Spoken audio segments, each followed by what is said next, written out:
यहाँ मोदी को तो हम फिर भी वो जो है वो चाय वाला कह के ठीक है एक कप धोने वाले से प्राइम मिनिस्टर बन गया और वो फिर भी इतना अच्छा काम कर रहा है। वहाँ वो पहले क्या टॉप 10 में थे, फिर टॉप 5 में आ गए और अभी वो कहते यार 3 में हमने आना है। और उसे पाकिस्तान का इन्होंने इमेज बना दिया कि अगर बैगर्स कंट्री जी आए हैं तो ये पैसे मांग नहीं आए। इतने बड़े बड़े सीईओ हैं इंडिया के ही हैं, 3 से भी ऊपर आ जाए। लेकिन हम क्या सोच रहे हैं, हम यही सोचते हैं कि यार IMF से नेक्स्ट जो प्रोग्राम होगा वो कर्ज कैसे लेंगे, वो सारा कुछ कैसे होगा। जब पॉलिटिक्स सियासत के अंदर आप मजहब को ऐड कर लेते हैं तो फिर लोग बांग्लादेश की एग्जांपल देते हैं, लोग हिंदुस्तान की बहुत ज्यादा एग्जांपल्स देते हैं कि ये अब हमारा सियासी लीडर नहीं रहा, ये हमारा मजहबी पेशवा बन चुका है, ये गलती करने से मुबर्रा है। नमस्कार दोस्तों, आप सबका स्वागत है मेरे YouTube चैनल PKS रिएक्शन में। अभी जो वीडियो आप देख रहे थे उसमें पाकिस्तान के जो लोग हैं वो ये कह रहे हैं कि एक चाय वाले ने भारत को सुपर पावर बनाने की ओर कदम बढ़ा दिया है। तो अब ये वो ऐसा क्यों कह रहे हैं, तो चलिए इस वीडियो को पूरा देखते हैं और फिर इस पर बात करते हैं। तो चलिए वीडियो को शुरू करते हैं।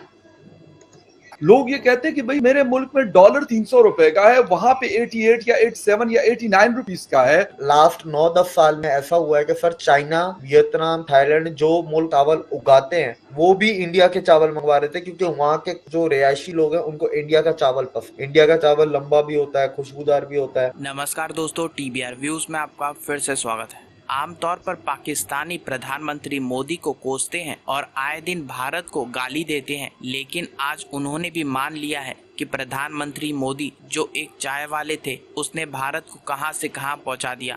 आज भारत 5वीं बड़ी इकोनॉमी है और जल्द ही 3री बड़ी इकोनॉमी बन सकता है। पाकिस्तानी अपने प्रधानमंत्री को कोस रहे हैं। उनका मानना है कि पाकिस्तान के जितने भी लीडर्स आए वो चोर और करप्ट थे, जबकि भारत के प्रधानमंत्री मोदी ने भारत को आज कहां खड़ा कर दिया है। तो आइए देखते हैं इस पर पाकिस्तान की पब्लिक की क्या राय है।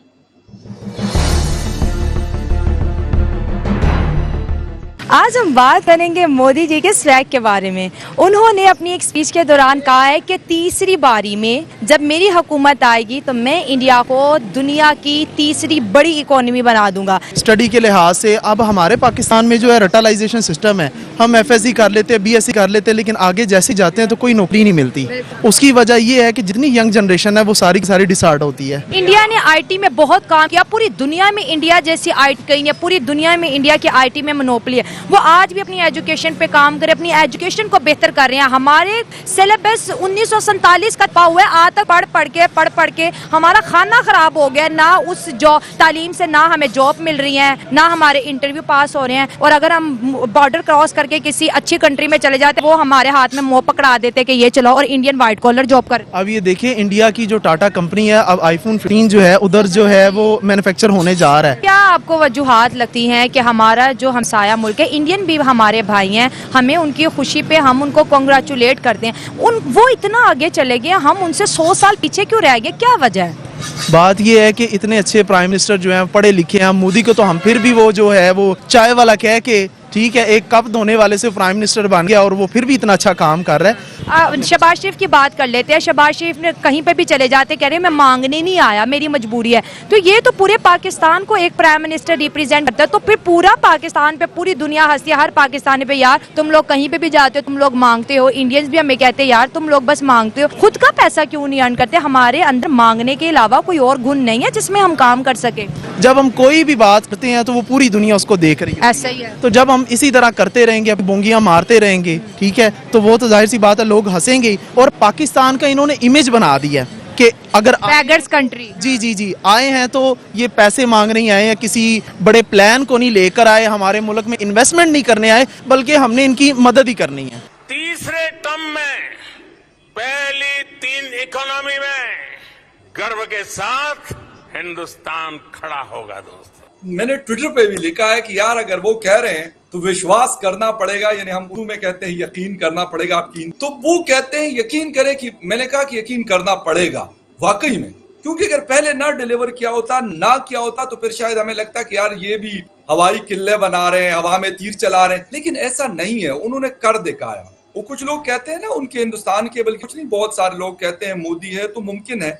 और जाहिर है अगर किसी कंट्री की इकोनॉमी स्ट्रांग होगी तो दुनिया उससे बात भी करेगी। अब अगर मोदी कहीं जाते हैं और डिफरेंट अगर हथियार लेते हैं या कोई और चीज इंडिया के लिए ली जाती है, जैसे आप जानते हैं जेट वगैरह क्या कुछ लिया जाता है, तो उसमें उनको मालूम है कि ये पैसा देकर ले रहे हैं। लेकिन अनफॉर्चुनेटली पाकिस्तान के पास पैसा तो खैर है ही नहीं, लेकिन हमने कोई खास एक्सपर्ट्स भी सामने लेकर नहीं आए जिनकी दुनिया को जरूरत हो। हमारे यहाँ बिल्कुल यही काम चल रहा है कि अच्छा अब इधर से लोन मिल गया, अब अगला शिकार कौन है, अच्छा फिर उधर से लोन मिल गया, उसके बाद कौन है। अपने पड़ोस के किसी मुल्क की तरक्की की बात करें तो आपको कहा जाता है कि you are bashing your own country.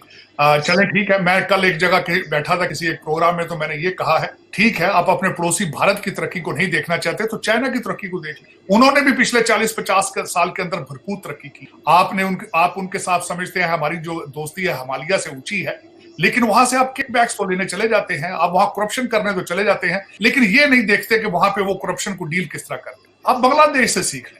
मेरे ख्याल में तो आज अगर देखा जाए तो आप अफगानिस्तान से सीख लें कि किस टेक्निकल तरीके से उन्होंने आपके डॉलर सक कर लिए सारे के सारे। आप भारत की तरक्की नहीं देखना चाहते क्योंकि आप नफरत करना चाहते हैं, आप उनसे आपकी फाउंडेशन है नफरत में, तो अगर नहीं देखना चाहते ठीक है, लेकिन आसपास देखें, आपके सामने सामने कोरिया ने किस तरह रखी। लेकिन जब आप आंखें बंद करके रखेंगे कि आपको फिर एक दफा मजहब का टीका लगाया जा रहा है, आपको रेडिकलिज्म की तरफ धकेला जा रहा है, कहा जाता है ये सियासत नहीं है इबादत है। इंडियन इंस्टीट्यूट के बच्चे पढ़ के आ रहे हैं, वो वहां से अजय बंगा पैदा हो रहे हैं, और हमारे यहाँ कैमरेज से एचईसन से सारे फराडी पैदा हो रहे हैं। ये मैं इस चीज पे आगे स्टक हो गया हूं कि क्या डीएनए ऐसा है, ये क्या वजह है कि 400 साल पुराने इंस्टीट्यूशन है और उनकी डिग्रियां आपके ऊपर बेअसर हैं।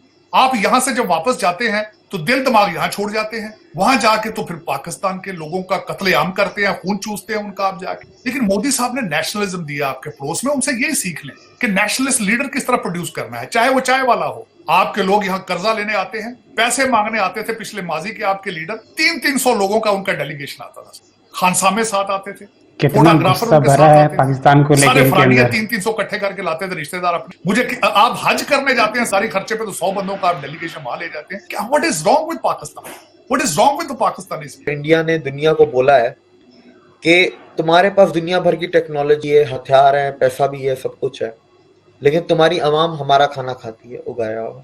ठीक है, तो हम जो मांग रहे हैं हमें दे दो, नहीं तो हम चाहें तो तुम्हारे मुल्कों के अंदर सिविल वॉर करवा सकते हैं भूखमरी पैदा करके। इंडिया ने क्या मांगा है? इशारे में दुनिया से हम 3 चीजें मांगी हैं। इंडियन रुपी को सपोर्ट करो इंटरनेशनलाइजेशन में, हमें आईपीआर टेक्नोलॉजी ट्रांसफर करते रहो, और इंडिया के अंदर इन्वेस्ट करो और मेक इन इंडिया को प्रमोट करो। पाकिस्तान ने गलत रास्ते पर अपने कार्यक्रम चालू रखे, जिस वजह से पाकिस्तान पूरी दुनिया से पिछड़ गया है। भारत ने सही रास्ता पकड़ा, इसलिए आज भारत की इकोनॉमी मजबूत हो गई है, जबकि पाकिस्तान साइंस एंड टेक्नोलॉजी में नाकाम कर इस्लामी तालीमत देता है। इस वजह से पाकिस्तान के लोग अनपढ़ और जाहिल बन रहे हैं, क्योंकि उनको साइंस एंड टेक्नोलॉजी की कोई भी नॉलेज नहीं है। जल्द ही भारत एआई और सेमीकंडक्टर में काम करेगा, जिसके बाद भारत अपने आप को सेमीकंडक्टर इंडस्ट्री में पावर हाउस बना देगा। दूसरी तरफ भारत में बाढ़ आने की वजह से भारत ने चावल का एक्सपोर्ट बैन कर दिया, जिसके बाद पूरी दुनिया परेशान हो गई। इस वजह से आईएमएफ ने भारत को कहा कि जल्द ही अनबैन कर दे, जिससे पूरी दुनिया भूखमरी से बच जाए, जबकि दूसरी तरफ पाकिस्तान पूरी दुनिया के लिए सिरदर्द बना हुआ है। तो यहाँ पे दोस्तों वीडियो ख़त्म हुआ। अब मोदी जी ने अपनी स्पीच दी थी, उसमें उन्होंने ये बोला था कि भाई हमारे तीसरे टर्म में मैं भारत को टॉप 3 इकोनॉमी में वर्ल्ड में बना दूंगा।